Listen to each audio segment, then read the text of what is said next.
I'm hearing from more and more of my patients that they're moving towards a standing workstation. You've probably seen those standing or variable height desks as well. But here's what many of them are telling me, that since they've moved over to these standing desks, that they're actually having more back and neck pain. Now, the reason this is happening is because they're making one mistake, and I see this happening all the time. In this video here, I want to tell you exactly what that mistake is, and I'll tell you how to go about fixing it. Hey there, I'm Angus here from Life Chiropractic in Port Melbourne. Now, this mistake that I'm seeing so many of my patients make when moving to the standing desk is just this, is they're standing too much.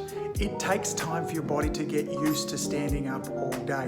Now, here's the way I want you to go about it. I want you to spend the first 2, maybe 3 hours of the day standing up, okay? This is when your body's at its freshest and most vital. And after that, for the rest of the day, I want you to split your time 50% standing, 50% sitting. So 30 minutes, 30 minutes. As the week goes on into week 2, add another hour of standing in the morning and then start to increase the standing ratio, maybe to 40 minutes standing, 20 minutes sitting. And over the next 4 to maybe 8 weeks, your body will get used to standing.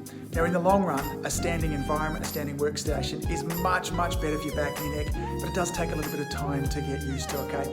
Try that implementation strategy and you're gonna have a whole lot more success with your standing workstation.